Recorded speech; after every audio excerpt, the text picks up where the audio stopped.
Welcome to ITV news. ముందుగా headlines చూద్దాం. Rising global summit ఏర్పాట్లు సమీక్షించిన సీఎం రేవంత్. పెట్టుబడుల ఆకర్షణపై సమ్మిట్ కీలకమని రేవంత్ సూచనలు. గ్లోబల్ కంపెనీల రాకకు అవసరమైన ఏర్పాట్లు వేగవంతం. కొత్త పరిశ్రమల స్థాపన లక్ష్యంగా సమ్మిట్ సిద్ధాంతాలు కొనసాగుతున్నాయి.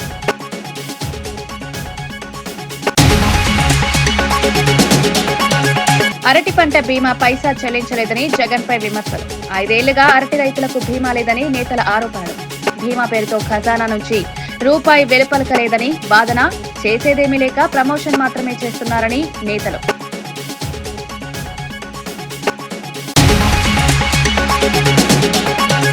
బీసీ రిజర్వేషన్ల అన్యాయం సరిచేయకపోతే ఎన్నికలు వాయిదా.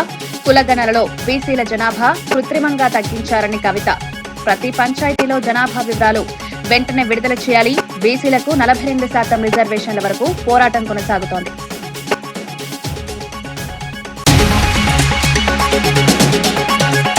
పొదలకూరులో అభివృద్ది పనులు ప్రారంభించిన సోమిరెడ్డి. తాగునీటి పథకాలకు శంకుస్థాపన చేసి ప్రజలకు హామీ. పీఎస్సీఎస్ భవన నిర్మాణంతో గ్రామాల అభివృద్దికి ఊపిరి. ప్రతి ఇంటికి తాగునీరు చేరేలా చర్యలు కొనసాగుతున్నాయన్నమాట. తెలంగాణ రైజింగ్ గ్లోబల్ సమ్మిట్ 2025 ఏర్పాట్లపై ముఖ్యమంత్రి రేవంత్ రెడ్డి ఉన్నత స్థాయి సమీక్ష నిర్వహించారు. రాష్ట్ర అభివృద్ది, పెట్టుబడుల ఆకర్షణ, కొత్త పరిశ్రమల స్థాపన వంటి అంశాల్లో సమ్మిట్ కీలక పాత్ర పోషించబోతోందని ఈ సమావేశంలో స్పష్టం చేశారు. అంతర్జాతీయ వ్యాపార ప్రతినిధులు, గ్లోబల్ కంపెనీలను హైదరాబాద్ కు తీసుకురావడానికి అవసరమైన ఏర్పాట్లు సమయానికి పూర్తి చేయాలని సంబంధిత శాఖలకు సూచించారు.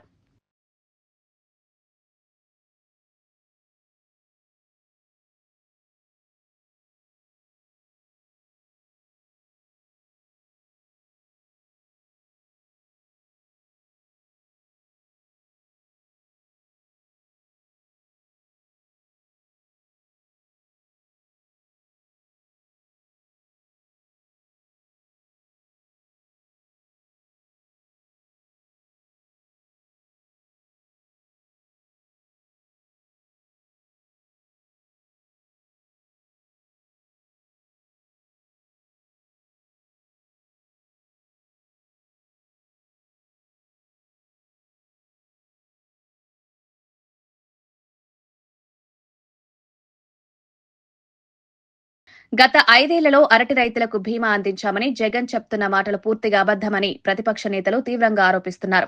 2019 నుంచి 24 వరకు రాష్ట్రంలో 1 ఎకరాకు కూడా అరటి పంట బీమా చెల్లించలేదనే వివరాలు స్పష్టంగా చెప్తున్నాయని పేర్కొన్నారు. బీమా పేరుతో 1 పైసా ప్రీమియం కూడా ప్రభుత్వ ఖజానా నుంచి విడుదల కాలేదని, రైతులను తప్పుదోవ పట్టించే ప్రయత్నం జరుగుతోందని విమర్శలు వెల్లువెత్తుతున్నాయి. రైతుల కోసం చేసేదేమీ లేకపోయినా చేశామని ప్రచారం చేసుకోవడం జగన్ కి అలవాటైందని నాయకులు అన్నారు. రైతుల సమస్యలు, ధరల స్థిరీకరణ నిధి అని నానా పెద్ద పెద్ద మాటలు మాట్లాడడం జరుగుతోంది. జగన్మోహన్ రెడ్డి గారు ఈ రోజు అరటి రైతులు ఇబ్బందులు పడుతున్నారు, అరటికి ధర లేక రైతులు అధోగతి పాలవుతున్నారని చెప్పి ఈ రోజు పులివెందుల నియోజకవర్గంలో ఆయన పర్యటించడం జరిగింది. ఈ సందర్భంగా జగన్మోహన్ రెడ్డి గారికి నేను సూటిగా ప్రశ్నిస్తా ఉన్నా, అరటి మొక్క నాటితే అరటి చెట్టు అవుతుందా, లేకపోతే విత్తనముతో అరటి చెట్టు మొలుస్తుందనే పరిజ్ఞానం కూడా లేని జగన్మోహన్ రెడ్డి ఈ రోజు అరటి రైతుల గురించి, అరటి రైతుల వ్యతల గురించి మాట్లాడుతున్నా అంటే రైతాంగమే సిగ్గుతో తలదించుకుంటా ఉంది.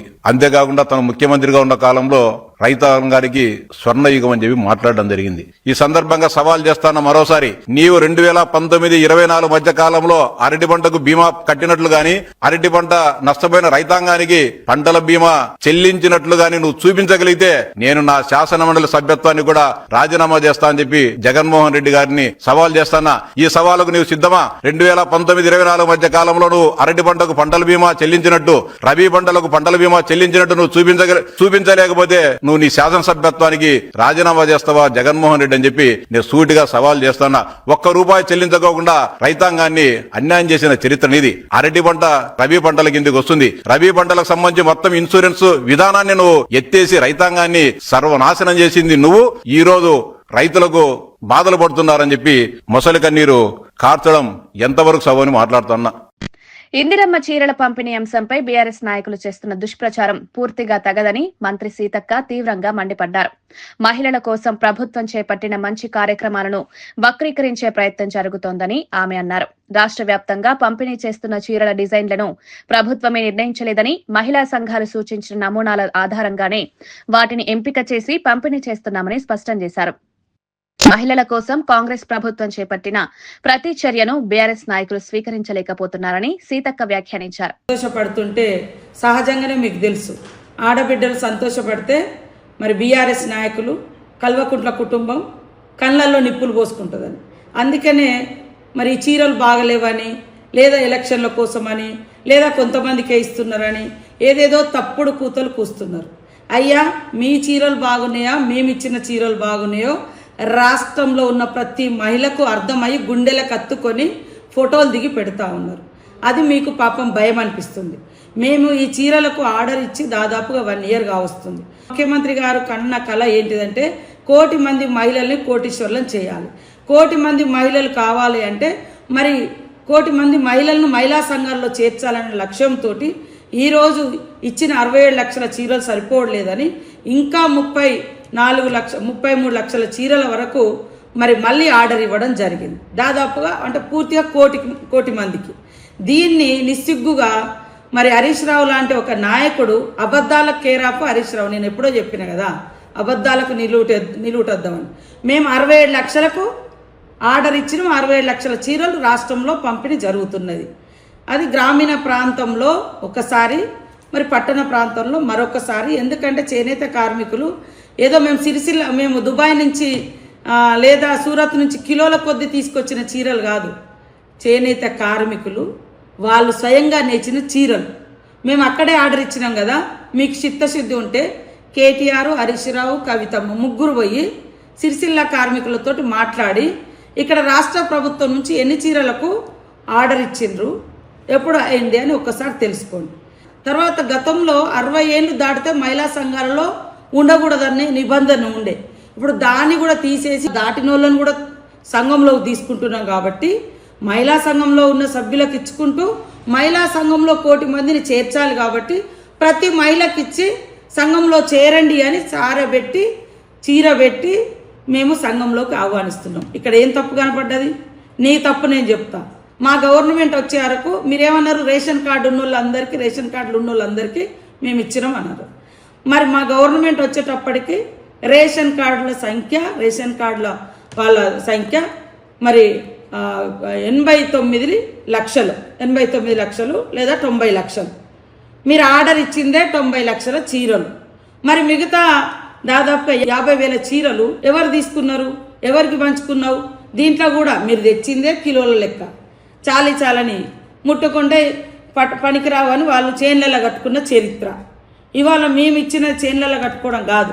మీలాంటి దుష్టబుద్ధితోటి, మీ కార్యకర్తలతోటి, మీ లీడర్ల భార్యలతో కొన్ని తప్పుడు ప్రచారాలు చేయవచ్చు. కానీ అక్కలారా చెల్లరారా ఆలోచించండి. మీకు నిజంగా ఈ చీర నచ్చలేదా? ఇది ఎంపిక చేసినటువంటి మహిళా సంఘ సభ్యులను కూడా మేము తీసుకొస్తాం. ఇవాళ ఎలక్షన్ల కోసం అని కూడా అంటాడు, లేకుంటే ఏదో పార్టీ కోసం అంటాడు. అరే, నువ్వు బతుకమ్మకి ఇచ్చుకున్నావయ్యా, అది కూడా 2017 నుంచి ఇచ్చినావు. నువ్వేం 2014 నుంచే మొదలు పెట్టలే. మేము రాష్ట్రంలో మహిళా సంఘాలను ఆర్థికంగా బలోపేతం చేయాలి. మహిళా సంఘం అనేది ఒక సామూహిక బంధాన్ని ఏర్పరిచి ఆర్థికంగా బలోపేతం చేసే సెర్ప్ సంస్థ అనేది పేదరిక నిర్మూలన. ఫ్రీ బస్సు పెడితే మీ కళ్ళలో నిప్పులు పోసుకుంటుంది. మీరు ఏంది బ్రేక్ డ్యాన్సులు చేసుకోండి, మీరు ఇది చేయండి, కొట్లాడుకుంటున్నారు, కలిసి ఉండరు. ఇంత దుర్మార్గమైనటువంటి నీచమైన రాజకీయాల కొడిగట్టడం ఈ బీఆర్ఎస్కే చెల్లింది, కానీ ఇంకొకటికి చెల్లదు. ప్రతి ఒక్క మహిళ ఇవాళ బస్సును వాడుకునే వాళ్ళు కానీ, గ్రూపులలో ఉండి వడ్డీ లేని రుణాలు తీసుకునేటువంటి వాళ్ళు కానీ, ఆర్థికంగా అభివృద్ధి చెందే వాళ్ళు కానీ, ఇలాంటి బీఆర్ఎస్ చిల్లర నాయకులకు బుద్ధి చెప్పాల్సిన అవసరం ఉంది. ఇవాళ ఎక్కకపోని కష్టాలు ఉన్నోళ్ళు ఉంటారు, కన్నీళ్ళు ఉన్న వాళ్ళు ఉంటారు. ఏదో మీటింగ్ కానీ వస్తారు, లేదా ఏదో పెళ్ళికి పోతారు, ఆడి నుంచి ఒక ఫోన్ వస్తుంది. మరి వెంటనే ఇంకో ఊరు పోవాలంటే అక్కడ బస్సు ఎక్కితే వెళ్ళిపోగలుగుతుంది ఫ్రీగా. ఏదో చచ్చిపోయినా వస్తారు, లేదా ఏదో కష్టం వచ్చిందని పోతుంది. ఇది కూడా ఓర్వలేనితనము. ఈరోజు చీరలు ఇస్తే కూడా ఓర్వలేనితనం. హరీష్ రావు, కేటీఆర్, కవిత. ఇవాళ కవిత అంటే 150 రూపాయల చీర, రేషన్ కార్డు మీద ఇస్తే ఎస్ మా మహిళలకు అందరికీ మేము ఒక యాప్ క్రియేట్ చేస్తున్నాం. వాళ్ళు ఎవరు ఎక్కడ, వాళ్ళకి ఏం పేదరికమైంది, వాళ్ళు ఏం లోన్ తీసుకున్నారు, వాళ్ళకి చీర వచ్చిందా లేదా, వాళ్ళకి ఎన్ని లక్షల లోన్ వచ్చింది, ఎంత రుణం బీమా మాఫీ అయింది, ఎవరైనా చనిపోయిన వాళ్ళకు మేము 10 లక్షల ఇన్సూరెన్స్ కూడా ఇస్తున్నాం యాక్సిడెంటల్గా. మీ ముఖాలకు ఎప్పుడైనా ఆలోచించిరా? వాళ్ళు కష్టపడి సంపాదించినటువంటి 500 కూడబెట్టుకున్న అభయహస్తాన్ని కూడా దాదాపు 1800 కోట్లు దోసుకున్నారు మీరు. పావుల వడ్డీ అని చెప్పి మోసం చేసి 3500 కోట్లు ఎగ్గొట్టిపోయింది మీరు. ఇవాళ మేము వచ్చిన కాంచి 27,000 కోట్లు మహిళలకు బ్యాంకు లింకేజ్లతో పాటు ఇప్పటి వరకు దాదాపు 1300 కోట్లకు పైగా వడ్డీ లేని రుణాలు మేము అందజేస్తూ ఉన్నాం, ఇంకా ఇస్తున్నాం. మీరు ఎగ్గొట్టిపోయారు. మహిళలు సంతోషపడుతున్నారు, సంబరపడుతున్నారు, మీటింగ్లలో కలుసుకుంటున్నారు. ఒక ఒంటరి మహిళ కాదు, నాకు ఇంత లక్షల మంది మహిళలు తోడున్నారు అని గుర్తు చేసుకుంటున్నారు. మహిళల కోసం ఇక్కడ శిల్పారామాన్ని మహిళా శక్తి బజార్లకు ఇచ్చినాం, ఇందిర మహిళా శక్తి బజార్లకు. ఇవాళ మారుమూల ప్రాంతాలలో, ఇవాళ ఆదిలాబాద్లో ఆదివాసి గోండు బిడ్డ జంగుబాయ్ అక్కడ ఇప్పపు లడ్డు షాప్ పెట్టుకున్నది.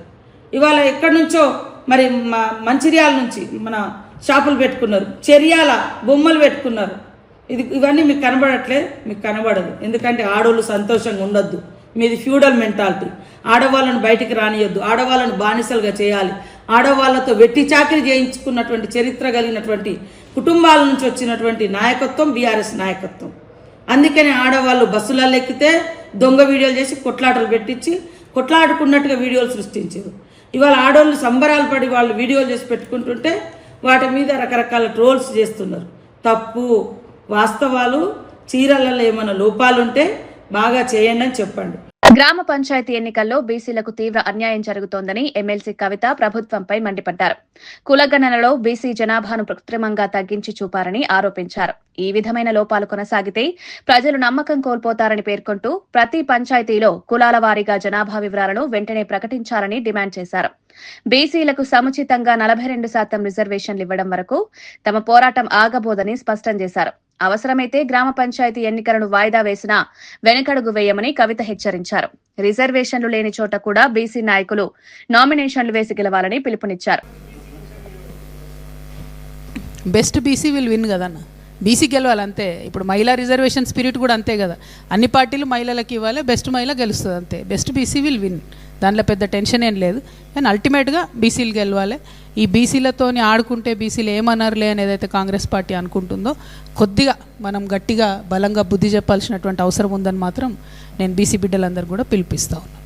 ఈ నెల 29వ తేదీన ఆంధ్రప్రదేశ్ స్కిల్ డెవలప్మెంట్ కార్పొరేషన్ ఆధ్వర్యంలో భారీ స్థాయిలో మెగా జాబ్ మేళా జరగనుందని డిప్యూటీ స్పీకర్ కనుమూరి రఘురామకృష్ణంరాజు తెలిపారు. ఎస్ఆర్కే ఇంజనీరింగ్ కళాశాల ప్రాంగణంలో ఈ జాబ్ మేళా ఏర్పాటు చేస్తున్నట్లు వెల్లడించారు. రాష్ట్ర వ్యాప్తంగా ఉన్న యువతకు ఉపాధి అవకాశాలు కల్పించేందుకు ఈ కార్యక్రమం ఎంతో ఉపయోగపడుతుందన్నారు.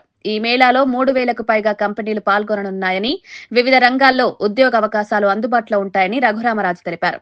ఇంజనీరింగ్ కాలేజీలో ఏపీఎస్ఎస్డిసి వారి ఆధ్వర్యంలో 3,000 ఉద్యోగాల కోసం బ్యాంకింగ్ రంగం, రిటైల్ రంగం, ఫార్మా రంగం, ఇతర రంగాల్లో 18 సంవత్సరాలు దాటి 35 సంవత్సరాల లోపు ఉన్న విద్యార్థులకు, యువతీ యువకులకు అందరికీ చక్కటి అవకాశాలు ఉంటాయి. ఎంతోమంది పరిశ్రమల వాళ్ళు అక్కడ పార్టిసిపేట్ చేసి ఆ రోజే ప్లేస్మెంట్ సెలక్షన్ కూడా చేసే అద్భుతమైన అవకాశాలు ఉన్నాయి. సో ఎస్ఆర్కేఆర్ కాలేజ్ వారి సౌజన్యంతో ఏర్పాటు చేస్తున్న ఈ చక్కటి అవకాశాన్ని అందరూ వినియోగించుకోవాలని చెప్పి కోరుకుంటున్నాను. తప్పకుండా ఆశావహులందరూ 29వ తారీఖు ఉదయం ఎస్ఆర్కేఆర్ ఇంజనీరింగ్ కాలేజ్కి రండి, ఉద్యోగాలు పొందండి. Thank you. TDP polit bureau సభ్యులు వర్ల రామయ్య మీడియా సమావేశంలో భూమన కరుణాకర్ రెడ్డిపై తీవ్రంగా విమర్శలు చేశారు. భూమన తరచూ చేస్తున్న బుకాయింపులు ప్రజాస్వామ్యానికి విరుద్దమని, రాజకీయాల్లో బెదిరింపులకు స్థానం లేదని స్పష్టం చేశారు. తాను మాట్లాడితే భూమన భయపెట్టే ప్రయత్నం చేస్తున్నాడని, కానీ ఇలాంటి డ్రామాలతో తాను వెనక్కి తగ్గే ప్రసక్తి లేదని రామయ్య తెలిపారు. ఎన్టీఆర్ భవన్, అమరావతి నుండి ప్రత్యక్ష ప్రసారం జరిగిన ఈ సమావేశంలో రామయ్య ప్రభుత్వ వ్యవహారాలపై కూడా తీవ్ర స్థాయిలో స్పందించారు. ఇంకా కొంచెం లోతుగా వెళ్ళాలంటే శ్లేష్మంలో చిక్కుకున్న ఈగ, శ్లేష్మంలో చిక్కుకున్న ఈగ, లేదు ఇంకా లోతుకెళ్ళాలంటే సాలెగూడులో ఇరుక్కున్న పురుగులాగా ఉంది అతని పరిస్థితి.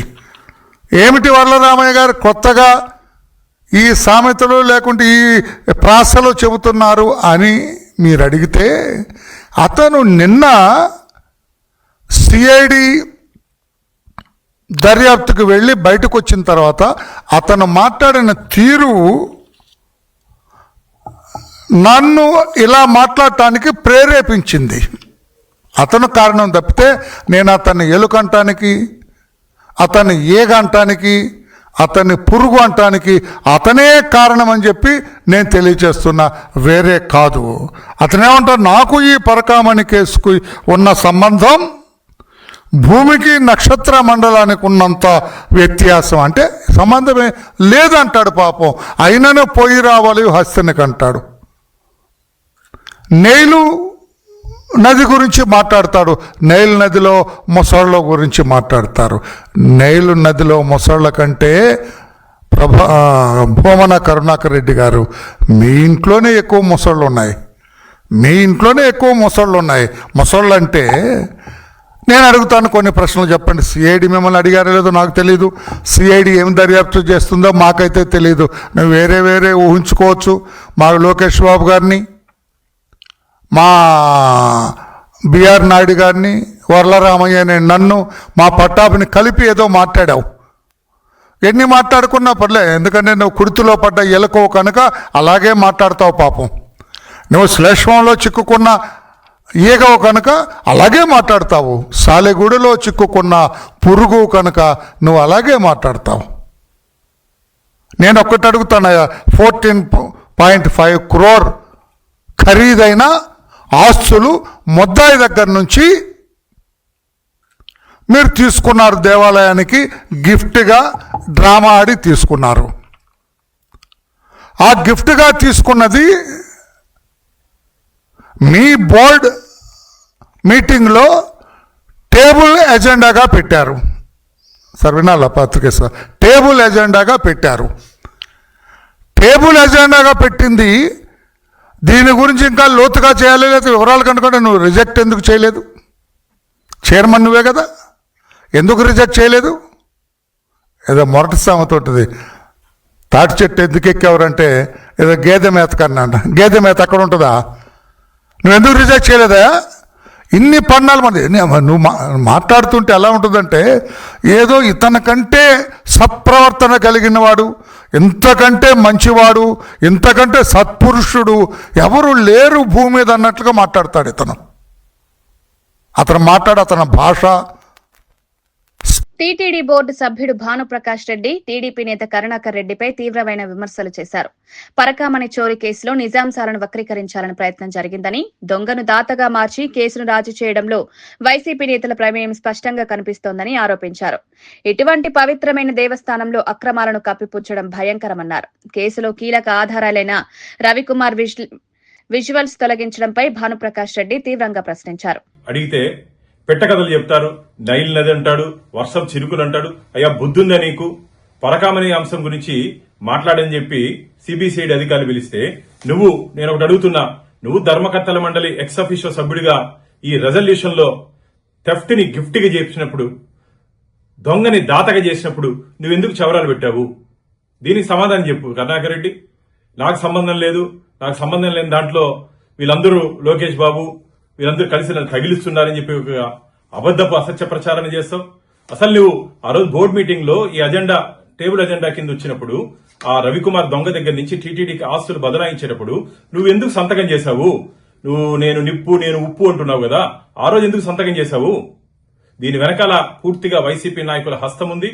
ఆ రోజు రాజీ చేసిన దాంట్లో టీటీడీలో ఉన్నట్టు కొందరు ఉన్నతాధికారుల దగ్గర నుంచి తాడిపల్లి ప్యాలెస్ లో ఉన్నట్టు కొందరు ఉన్నతాధికారుల వరకు, రాజకీయ నాయకుల వరకు దీంట్లో సంబంధం ఉంది. పరకామణి అంశం వదిలే ప్రసక్తే లేదు. ఖచ్చితంగా ఆఖరి పైసా శ్రీవారి ఖజానాకి జమ అయ్యేంత వరకు ఖచ్చితంగా దీని మీద మేము పోరాటం చేస్తూనే ఉంటాం. అంతేకాకుండా ఈ పరకామణి అంశంలో సీసీటీవీ ఫుటేజెస్, ముఖ్యమైనటువంటి ఆ రవికుమార్ దొంగలించేటప్పుడు ఆ సీసీటీవీ ఫుటేజెస్ ఎందుకు తొలగించబడ్డాయి? దానికి కూడా సమాధానం చెప్పాల్సిన బాధ్యత కరుణాకర్ రెడ్డి మీద ఉంది. ఆ రోజు విజిలెన్స్ ఇన్స్పెక్టర్ శివశంకర్ భక్తుల డబ్బులు దోచుకున్నారని చెప్పి విజిలెన్స్ రిపోర్ట్ ఇస్తే ఆయన మీద క్రిమినల్ యాక్షన్స్ తీసుకోకుండా ఎందుకు ఆయన్ని సొంత డిపార్ట్మెంట్ కి బదిలీ చేశారు? కొండ మీద 5 లడ్లు 10 లడ్లు బ్లాక్ లో అమ్మితే రిమాండ్ పంపించిన సందర్భాలు నీకు తెలియదా? అలాంటప్పుడు పరకామణి విషయంలో గాని మిగతా అంశాల్లో మీరు ఎందుకు చెట్టు కింద పంచాయతీ చేసి లోక్ అదాలత్లో పంచాయతీ చేసి అంతా మీరున్నటువంటి సమయంలోనే జరిగింది.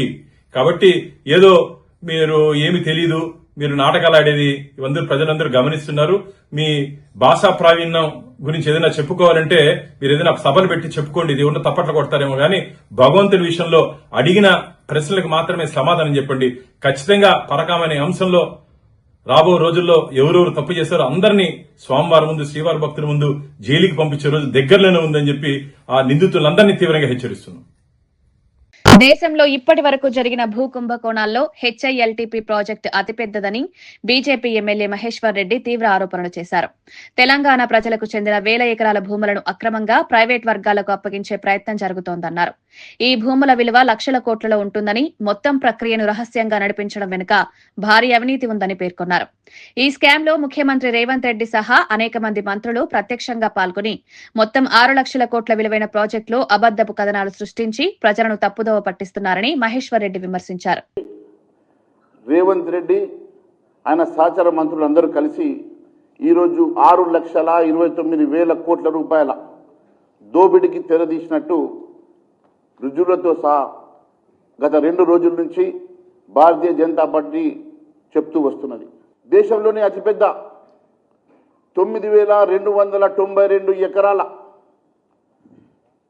భూమిని దాదాపు 6,29,000 కోట్ల రూపాయల విలువైనటువంటి భూమిని కొల్లగొట్టడానికి ఒక రచన చేసి ఒక పథకం ప్రకారం జూబ్లీహిల్స్ ప్యాలెస్ కి చెందిన ముఖ్యమంత్రి రేవంత్ రెడ్డి తన జూబ్లీహిల్స్ ప్యాలెస్ లో కూర్చొని తన అన్యాయులతో కలిసి ఒక పథకం ప్రకారం ఈ భూమి కొల్లగొట్టడానికి ఒక పథకం వేసినట్టుగా కనపడతా ఉన్నది. హుజూర్ నగర్ అభివృద్ధిలో మరో కీలక అధ్యాయం మొదలైంది. 28 కోట్ల వ్యయంతో నిర్మించిన నూతన ఔటర్ రింగ్ రోడ్ను మంత్రి ఉత్తమ్ కుమార్ రెడ్డి ప్రారంభించారు. పట్టణానికి రవాణా సదుపాయాలు మెరుగుపడడంతో పాటు వాహన రద్దీ తగ్గడానికి ఈ రింగ్ రోడ్డు ఎంతో దోహదపడుతుందని మంత్రి తెలిపారు. ప్రాంతీయ కనెక్టివిటీ పెరగడంతో వాణిజ్య కార్యకలాపాలకు కూడా ఊతమిచ్చే అవకాశం ఉందన్నారు. ఈ సందర్భంగా 7.5 కోట్ల రూపాయల వ్యయంతో నిర్మించనున్న R&B బిల్డింగ్, షాపింగ్ కాంప్లెక్స్ల పనులకు మంత్రి శంకుస్థాపన చేశారు. రింగ్ రోడ్డు నిర్మాణ పనులు పూర్తి కావడం నాకు ఎంతో సంతోషం, సంతృప్తి ఇస్తుందని చెప్పి మనం చేస్తున్నాం. ఈరోజు సర్పంచ్ ఎన్నికలు ప్రకటింపజే కానీ మున్సిపాలిటీలో కోడ్ ఉండదు కాబట్టి మున్సిపాలిటీకి పరిధిలో కొన్ని అభివృద్ధి కార్యక్రమాలు సమీక్ష చేయడం కానీ ప్రారంభోత్సవాలు, శంకుస్థాపనలు పెట్టుకున్నాం. అదేవిధంగా ఇప్పుడే మన నిరుపేద పిల్లలు చదివే గవర్నమెంట్ ఇంటర్మీడియట్ కాలేజ్ కొత్త బిల్డింగు 7.5 కోట్ల రూపాయలతో పనులు వేగవంతంగా జరుగుతున్నాయి. అగ్రిమెంట్ పీరియడ్ ఇంకా టైం ఉన్నా ఈ సమ్మర్లోనే అందుబాటులో తీసుకురావడానికి ప్రయత్నం చేస్తున్నాం. సర్వేపల్లి ఎమ్మెల్యే సోమిరెడ్డి చంద్రమోహన్ రెడ్డి డీసీసీబీ అధ్యక్షుడు ధనుంజయ రెడ్డితో కలిసి పొదలకూరులో అభివృద్ధి కార్యక్రమాలు ప్రారంభించారు. మొత్తం 3.93 కోట్ల రూపాయల వ్యయంతో చేపట్టిన తాగునీటి పథకాలు, పీఏసీఎస్ భవన నిర్మాణానికి శంకుస్థాపన చేశారు. గ్రామాల అభివృద్ధి కోసం ప్రభుత్వం కట్టుబడి పనిచేస్తోందని, తాగునీరు వంటి ప్రాథమిక సదుపాయాలు ఇంటికి చేరేలా చర్యలు కొనసాగుతున్నాయని సోమిరెడ్డి పేర్కొన్నారు. అనుబంధ పరిశ్రమలు పెట్టే పని అయితే 2 కోట్లు లోన్ ఇస్తాము. ఓన్లీ 3% వడ్డీ, అంటే 24 పైసలు వడ్డీతో పెట్టేవాళ్ళు పెట్టుకోవచ్చు అన్నాడు. చాలా ఎంకరేజింగ్ పాయింట్ అది. పావుల వడ్డీకి ఎవరిస్తారు? పావుల వడ్డీకి 2 కోట్లు. రైతులు ఎంతసేపు వ్యవసాయం అని కాకుండా ఇటువైపు కూడా చదువుకున్న పిల్లకాయలు medium and small and medium industrial unit పెట్టేదానికి ఆలోచన చేయాలి. అదొకటి. రెండోది ఏంటంటే ఇప్పుడు ఇక్కడ సొసైటీ బిల్డింగ్ శాంక్షన్ చేశాడు ధనంజయ రెడ్డి గారు. కమర్షియల్ కాంప్లెక్స్ ఫ్రంట్లో దాన్ని కూడా ప్లాన్ చేయమంటుందా. సి గ్రేడ్ నుంచి బి గ్రేడ్ కూడా వచ్చిందని ధనంజయ రెడ్డి గారు మీకు అన్ని వివరాలు చెప్తాడు. అది కూడా ప్లాన్ చేస్తే ఒక 3 అంతస్తులు 4 అంతస్తులు ఫ్రంట్ రోడ్ సైడ్ వెనక ఇది కడుతున్నాం సొసైటీ బిల్డింగ్. దానికి కూడా మంచి డిమాండ్ ఉంటుంది పొదలకూరు టౌన్లో. అదొకటి. ఇప్పుడు పొదలకూరుకి మర్రిపల్లికి ఈ వాటర్ సప్లై ప్రాబ్లం అయింది. అందుకని కండలేరు డ్యామ్ నుంచి డైరెక్ట్ పైప్ లైన్ 2,40,00,000 రూపాయలతో ఈరోజు ప్రారంభం చేశాం. రేపటి నుంచి వాటర్ సప్లై సమస్య లేకుండా దాంట్లో నుంచి డైరెక్ట్గా కండలేరు నుంచి నీళ్ళు వచ్చేది. దాన్ని కూడా ఇప్పుడు ప్రారంభించాము. మర్రిపల్లి ఓవర్ హెడ్ ట్యాంక్ కూడా ఇప్పుడు ప్రారంభిస్తాం. అందుకని ఎప్పటికప్పుడు ఏమేమి ఇష్యూస్ ఉన్నాయో ఇప్పుడు నిన్న హెల్త్ మినిస్టర్ సత్య గారు వచ్చారు.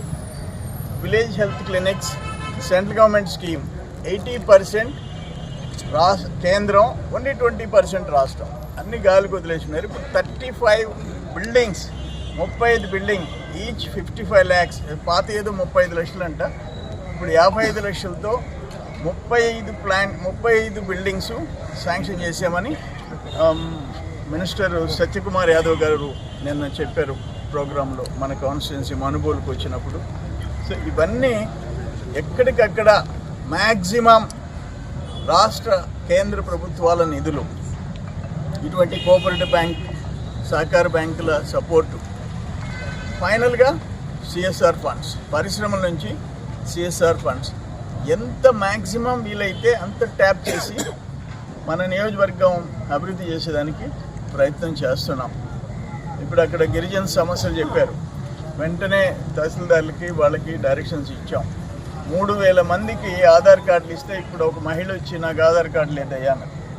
అటువంటి సమస్య లేకుండా పూర్తి చేయాల్సిన బాధ్యత అధికారుల మీద ఉంది. ఎందుకంటే సచివాలయంలో 11 మంది సిబ్బంది పెట్టుకొని 5 సంవత్సరాలు అత్యంత నిరుపేదలైన గిరిజనులకి 3,000 మందికి ఆధార్ కార్డు లేకపోతే ఆయన ఏమి వెలగబెడుతున్నాడు ఆయన?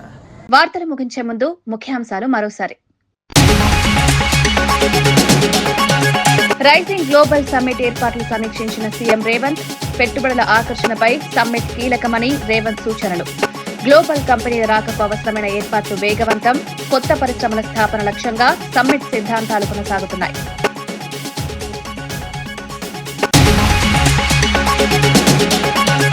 అరటి పంట బీమా పైసా చెల్లించలేదని జగన్పై విమర్శలు.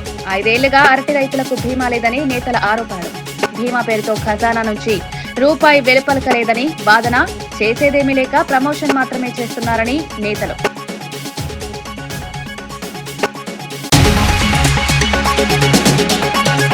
బీసీ రిజర్వేషన్ల అన్యాయం సరిచేయకపోతే ఎన్నికలు వాయిదా. కులగణనలో బీసీల జనాభా కృత్రిమంగా తగ్గించారని కవిత. ప్రతి పంచాయతీలో జనాభా వివరాలు వెంటనే విడుదల చేయాలి. బీసీలకు 42% రిజర్వేషన్ల వరకు పోరాటం కొనసాగుతోంది.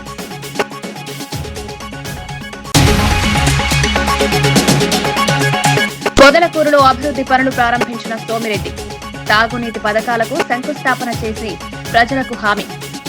పీఎస్సీఎస్ భవన నిర్మాణంతో గ్రామాల అభివృద్ధికి ఊపిరి. ప్రతి ఇంటికి తాగునీరు చేరేలా చర్యలు కొనసాగుతున్నాయన్నమాట. ఇవి ఈనాటి వార్తా విశేషాలు. మరో బులెటిన్లో మళ్లీ కలుద్దాం. నమస్కారం.